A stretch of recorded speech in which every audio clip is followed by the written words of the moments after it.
আসসালামু আলাইকুম। তো সবাই কেমন আছেন? তো আশা করছি সবাই ভালো আছেন। তো আমি আজকে আপনাদের মাঝে থ্রিআপের কিছু টিপস শেয়ার করব। তো অবশ্যই ভিডিওটি মনোযোগ সহকারে দেখবেন এবং আমার ইউটিউব চ্যানেল থেকে হলে অবশ্যই আমার চ্যানেলটি সাবস্ক্রাইব করবেন এবং আমার ফেসবুক পেজ থেকে হলে অবশ্যই আমার পেজে একটা ফলো দিবেন। তো স্ক্রিনে যে পেপারটি দেখতে পাচ্ছেন, তো এটি বিগত খেলার পেপার। তো বিগত খেলা আমি আপনাদের মাঝে এই চারটে টাস্ক ওপেন করে দিয়ে গেছিলাম। তো যারা ভিডিওটি দেখছেন অবশ্যই কমেন্ট করে জানাবেন। তো আমি আপনাদের মাঝে বলে গেছিলাম যে এই চারটা টাস্ক থেকে আমাদের গেমে কিন্তু ডিজিটগুলো কাজ করবে। তো এখান থেকে আমাদের গেম রেজাল্ট আসছিলো 6 to 9। তো আমাদের চারটা টাস্ক ছিল 4, 9, 6 এবং 2।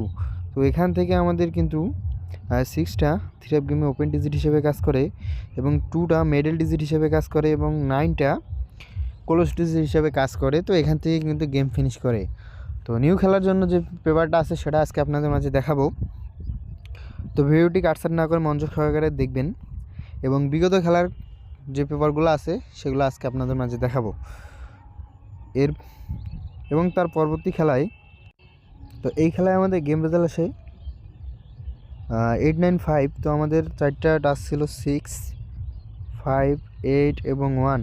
তো এখান থেকে আমাদের 8টা থ্রিআপ গেমে ওপেন ডিজিট হিসেবে কাজ করে এবং 5টা থ্রিআপ গেমে ক্লোজ ডিজিট হিসেবে কাজ করে। এবং তার পরবর্তী খেলায় এই খেলায় আমাদের গেম রেজাল্ট আসে 7, 0, 6। তো আমাদের 4 ফিগারের টাচ ছিল 0, 7, 3 এবং 1। তো এখান থেকে আমাদের 7টা থ্রিআপ গেমে কিন্তু ওপেন ডিজিট হিসেবে কাজ করে এবং 0টা থ্রিআপ গেমে মিডল ডিজিট হিসেবে কাজ করে। এবং তার পরবর্তী খেলায় এই খেলায় আমাদের গেম রেজাল্ট আসে 9, 7, 2। তো আমাদের 4 ফিগারের টাচ ছিল 7, 5, 2 এবং 1। তো এখান থেকে আমাদের 7 ডিজিটটা থ্রিআপ গেমে কিন্তু মিডল ডিজিট হিসেবে কাজ করে। এবং তার পরবর্তী খেলায়, তো এই খেলায় এটা গত খেলায় আমি আপনাদের মাঝে দেখালাম কিছুক্ষণ আগে। তো এই খেলায় আমাদের গেম রেজাল্ট আসে 6 to 9। তো এখান থেকে আমাদের চারটা টাস্ক ছিল, এখান থেকে কিন্তু আমাদের গেমটা ফিনিশ করে।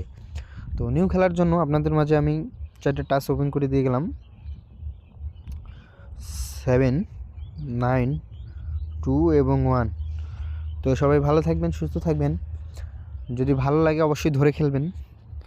আসসালামু আলাইকুম।